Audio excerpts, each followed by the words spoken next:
Hey guys, and welcome to the pull section of our just-in-time series. Now in this section we'll go through push versus pull, we'll go through Kanbans, a simple Kanban calculation, as well as the different types of pull. But before we get started, here's a little intro into the subject. During college I worked at a national book chain. Once a month it was my job to take an inventory of the store and to move items that had not sold in 3 months to the discount racks. Only a small portion of the books off the rack ever got sold. Eventually, I had to dispose of the books that went unsold.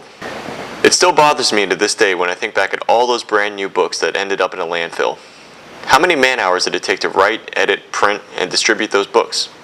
How much in natural resources were consumed in producing and distributing them? And what was the ultimate impact on the environment?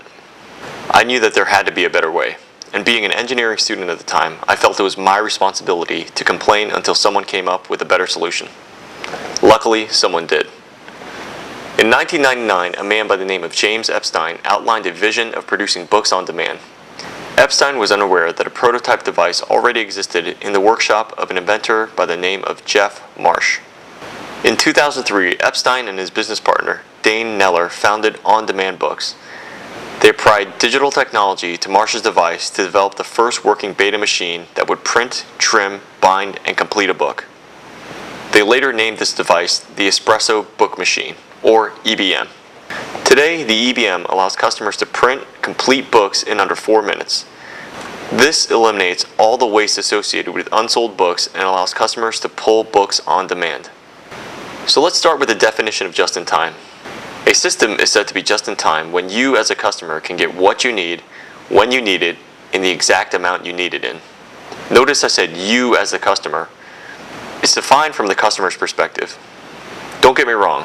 The supplier can produce what is needed, when it is needed, and the exact amount needed. However, the constraints are ultimately defined by the customer. Now, I've personally ordered replacement parts for machinery. One day, a motor burned out and I needed a replacement. I called the manufacturer and the rep told me, and I quote, "We don't carry any inventory anymore. We're just in time. If you order today, we can have the motor built for you in 6 weeks." There are a couple flaws with that rep's statement. First of all, it violates the definition of just in time. They didn't have what I needed, 6 weeks was way too long, so it wasn't when I needed it, and they didn't have the quantity I needed, which was just a single motor. This flawed statement is an example of a supplier declaring itself just in time. So here's an example of me, a customer, observing a system to be just in time. There's a pizza place that's walking distance from where I live. I have 2 options when I get there. They serve by the slice, and they also serve whole pizzas. Slices for sale come off a pre-made pizza that's on display. I point and they immediately give me the slice or they heat it up for me. So this is just in time. I get what I want, which is a slice of pizza, when I want it, which is now, and the exact amount which I want, which is 1 or 2 slices. My second option is to order a whole pizza. This takes a little more than 10 minutes when I order. So this is also just in time. I get what I want, which is a whole pizza, when I want it, which is within 10 minutes, and the exact amount I want, which is 1 whole pizza. As a customer, I feel perfectly fine waiting 10 minutes for a whole pizza that's custom made to my liking. On this day, I order half pepperoni, half cheese pizza. So 10 minutes is certainly not excessive, and knowing that my pizza is coming out of the oven, nice and hot, is well worth the wait. It would be silly for the pizza joint to stop carrying pizza by the slice because they've declared themselves just in time. I personally wouldn't want to wait for them to make an entire pizza just to cut me off a slice every single time I order. This would certainly be a bad model during peak lunch hours when lines get long. Now do you see why the motor manufacturer self-declaring just in time is so silly? If you recall from our waste series, you know that wasted time on an airplane bothers me a lot. You oftentimes rush to get on a plane, you then taxi out to the runway and wait in a long line because of some jam at another airport or the weather. You were rushed out there because the airliners wanted to keep up with their on-time departure metric. This metric measures when a plane pushes away from a gate. The airliner is well aware that there's a jam on the runway, but they push away from the gate in anticipation of the jam clearing up. But this often makes the jam worse. This is by definition a push system. As a result, passengers have to wait on the plane rather than in the relative comfort of the airport. So by definition, a push system is working in anticipation of demand. There's no signal to tell you when to start or when to stop, so you generally keep producing. It's generally used to maximize the uptime of a particular workstation or a machine, and they're generally shooting for a local efficiency of that machine. So here are some general characteristics about a push system. First of all, it's an undisciplined approach. Secondly, it's a higher waste approach than a pull system, and it works well in a low customization, high volume environment. Now, in contrast to a push, a pull system is working in reaction to a demand. So there's a signal that tells you when to produce, and perhaps more importantly, when to stop producing. It's system efficiency, so we're not interested in how efficient each station is working. We want the system as a whole to be efficient. So here's a description of pull. Now, it's a more disciplined approach than a push system. It generates a lower amount of waste, and it works very well in a high customization, low volume environment. Today, lots of companies are spending big bucks on ERP systems that generate work releases for an entire company. So work releases are generated before actual orders are placed by the customer. A push system is an attempt to predict what the customer wants and to have that product ready. Notice how the manager is ordering planes to be built even though there's a logjam at each station. She is anticipating customer demand and attempting to push planes through. She is also trying to maximize the output at each station rather than matching the pace at which the customer is pulling. Now let me clarify that there is no inherent evil in a push system. Taiichi Ohno himself said that push systems have their merits. In my opinion, in a perfect world with perfectly smooth demand, with perfect forecasting, a push system would be the way to go. A computer would be able to tell you perfectly what to produce, when to produce it, and in the exact amount to produce.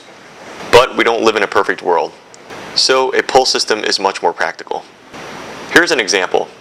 Notice how I pull a color plane and the system reacts by replacing just that color. Notice how each worker pulls just that color from the previous workstation. The pace at which workers replace what was pulled is dictated by me, the customer. The system reacts as a whole, and each worker contributes overall to system efficiency rather than individual efficiency you previously saw. So there are three main types of pull systems. First is the supermarket pull. Next is the FIFO, or first in, first out. And last is the hybrid system, which is probably the most popular. So here's a quick quiz. Is Hoover Dam a supermarket pull or a FIFO pull? If you guessed supermarket pull, you got lucky. Dams are used to generate hydroelectric power, but they're also used to retain water during periods of flooding, which in turn provides drinking water during dry periods. All of this, in essence, is a supermarket with stored water that is ready to be consumed as needed. The next one is a hot water heater. Is this a supermarket or a FIFO pull? The answer again is supermarket. One of the main reasons why items are kept on supermarket rather than a FIFO pull is because the time needed to produce the item. A supermarket system allows customers to pull readily available product at a moment's notice.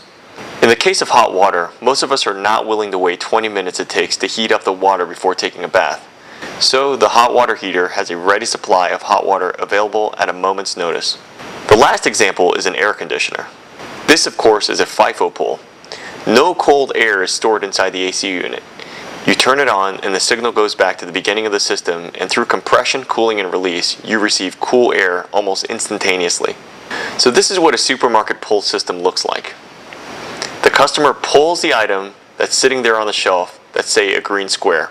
This triggers a green square to be produced by process 4 to replace what's just been taken. Process 4 takes what it needs from process 3 to replace the green square. Process 3 takes from process 2 what was just taken. This relaying of information goes all the way back to the supplier. Now this is FIFO pull. Items are replenished first in, first out. So if the final customer takes a green square, the signal travels all the way back to the beginning of the process. Notice that there's no intermediate supermarket between the stations. The green square eventually makes its way all the way back to the shelf after another green square, a yellow circle, a red triangle, and a blue octagon have made their way through the system. Know that the supermarket you see here at the end was just for illustration purposes. In a true FIFO pull system, the customer is willing to wait the entire production time for the product, so the supermarket is unnecessary. Remember the air conditioner? Consumers are willing to wait a few seconds for cool air to begin flowing out of the air-conditioned vents. Almost all pull systems in use by companies today are some sort of a hybrid. Here are a few examples. The pizza place was the first place to use two distinct systems as a hybrid. I could order a slice of pizza from the supermarket of pizzas that were ready to go, or I could order a whole pizza that we made from scratch from start to finish using a FIFO system. Starbucks runs a true hybrid system. They have hot water waiting in supermarkets because customers don't want to wait 20 minutes for water to boil every time they want a cup of coffee. The coffee is poured from supermarkets of hot water. This hot water is then customized to your liking by adding coffee or tea, and then sugar or cream using a FIFO model. Subway runs virtually the same way. They have bread ready in supermarkets along with various meats and vegetables. They then customize the piece of bread by adding meats and vegetables to your liking using a FIFO model. So as you can see, all three models, supermarket, FIFO, and hybrid, meet the requirements of providing what is needed, when it is needed, and the exact amount needed. Therefore, the customer will observe all three models as being just in time.